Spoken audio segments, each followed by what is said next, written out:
just a kind of normal Thursday, and I got a pretty wild car I wanted to share with you guys here. Yeah.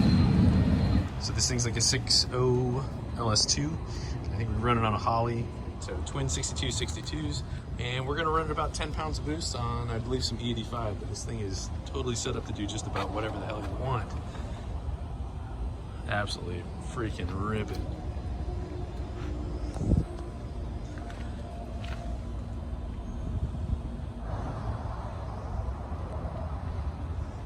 Oh, dude, I love the big dash right there. All right, we're gonna see how this thing does here. I'm gonna pull it in on the dyno. Probably go for some rips in a little bit, but this thing is just absolutely stupid.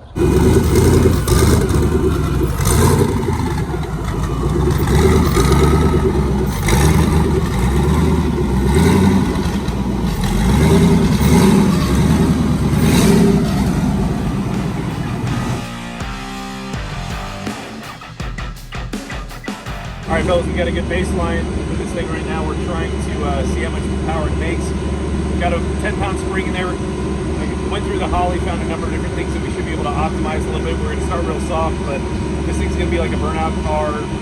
Pretty much everything that you can do, but mainly street car. Well, let's see what she makes.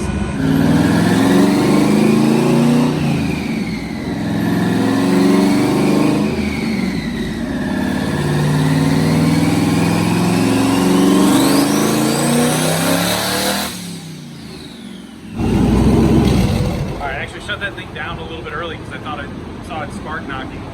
The Holley doesn't exactly have the best spark knock strategy, but that's freaking awesome for start. So pretty much 600 wheels, 658 torque. And I haven't even revved it out yet, so let's take a look at what happened here. I'm actually mistaken. This thing's going to be on 93, not E85. So we actually have a lot less room to do some pulls. Initially on our first pull, which we did not actually video, we had too much boost. We were hitting boost cuts, so it was actually about 16 pounds boost. So we're gonna dial this thing back a little bit here. With 93, we have to run a lot less spark advance. We gotta be ultra careful. They do have some 8 heat range plugs in here, which is actually perfect. But for what we wanna do, there's no reason to even push this on the timing, especially if the spark knock doesn't really work quite right yet. So we're gonna try and lower up the timing, and we should be able to make the same power but rev it a lot farther. All right, so let's check out our Holley rig quick here. We're actually going to target about 11.9 to 1 air fuel ratio. I had it a little leaner a little earlier, but because we're on 93, I'm trying to build in some safety measure. So in case these guys want to get really rowdy with it, I'm trying to make it ultra safe because for now it's on 93.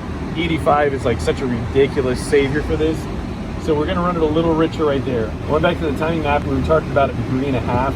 So we're only getting about 14 to 13 degrees if we actually get to, now it'll be 14 and a half to 14 degrees, which is conservative, but that's 12 pounds on 93, so really not bad. Normally 15 would be an ultra safe measure, but because I believe I saw it spark knock, there also could have been like some residual oil in the intake, but eventually that'll clean out. So I'm just trying to keep you guys informed with what I would be weighing in my head when I'm seeing it puffing out the exhaust. So when it puffs out the exhaust, that spark knock, I just want to be safe.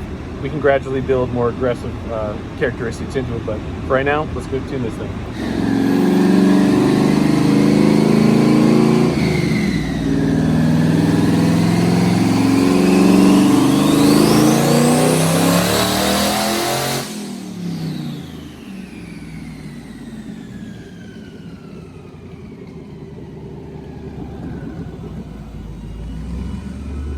Rev it just a little higher.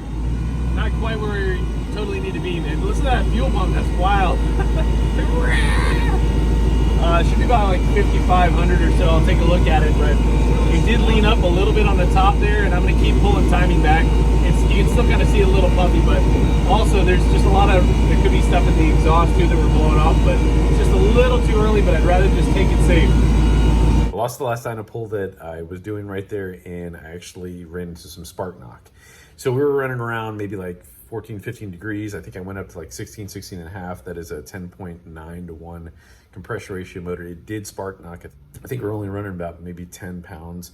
But yeah, we did finally encounter spark knock. The exhaust where you saw coming up and you saw like the dark spots coming out the exhaust was actually not spark knock. It was definitive on the last. I think it was just a rich area right there. But once we finally got all that squared away, had a good strong air fuel ratio, made it a little extra conservative. And in fact, on the street, which is coming up right here, we actually did boost a little bit more. I think it was about maybe another ½ pound or a pound more boost. But this thing is amazing.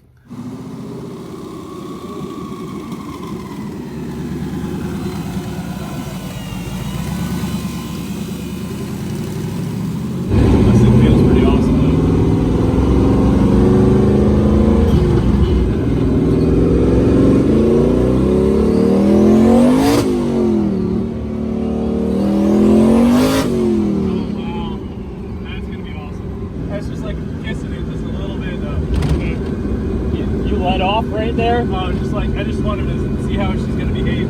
Feels like it's got good grip though. Heat waves coming out of the turbos looks sick.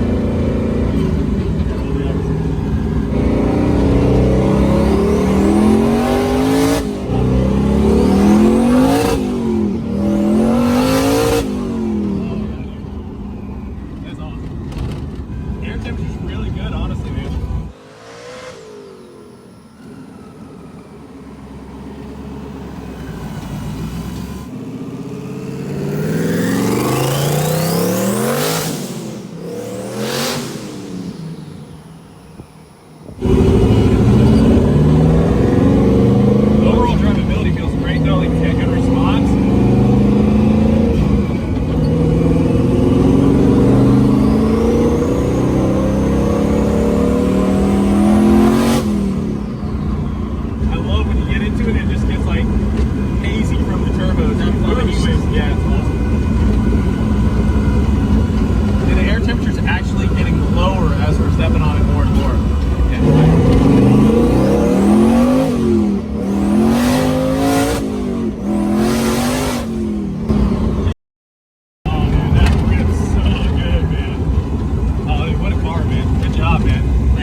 That felt awesome, that last little third gear rip on here. So hopefully look forward to seeing this thing at FL2K doing some roll racing. We got a couple little things that they might want to do, but absolutely magnificent job with this car. This thing was just, God, what a treat. So much fun. Yeah, it's definitely been the highlight of my week right here so far. All right, sweet, man. All right, hell yeah. Well, guys, check that out. This build has been absolutely awesome. I really enjoyed this here. By driving that car, I thought my butt dyno was pretty accurate. Like usually I can kind of feel where a car feels somewhere in as far as mile an hour in the quarter mile. And I was like, man, I think this car feels like it's about 150 mile an hour car.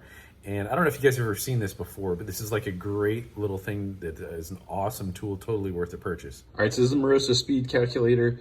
So right here, it gives you, power, weight, and this is actually, flywheel power, and then gear ratio, and kind of tells you where this thing should be.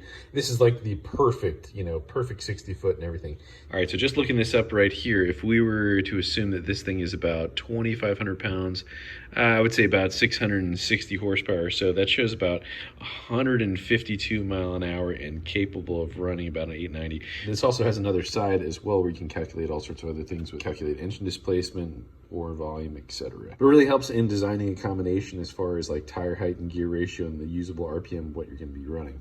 Hey, also guys, I got a tuning trip coming up in the Northeast. I'll be up in Gettysburg, Pennsylvania at my buddy KeithsPitstop.com shop. Tune a lot of cars there. I think I tuned like 36 cars in like 7 days last time I was up there. Look forward to seeing you guys up there. If you haven't made an appointment yet, if you or a buddy needs something tuned up, feel free to give me a ring or email me. We do require a $100 deposit, and we can get you up on the schedule, and we will definitely do our best to be able to knock it out. Also, if you guys are interested in doing some HP Tuners tuning school that Fasterproms has to offer for both beginner and intermediate, hit me up and we explain in depth our tuning school. We also have a tuning library that in itself is worth the price of admission. There's about 50 tunes in there that help you be equipped for just about anything that is thrown at you. So thank you guys for watching. This has been an awesome, fun video. I really appreciate you guys. I wanted to leave you with a piece of music here that I really enjoyed. I didn't know who had made this for the longest time. It's called Give Me Some Lovin' by the Spencer Davis Group. I fell in love with a bunch of Steve Winwood music kind of after this, and after I realized he was part of that. But thank you guys so much. God bless you. We'll see you next episode.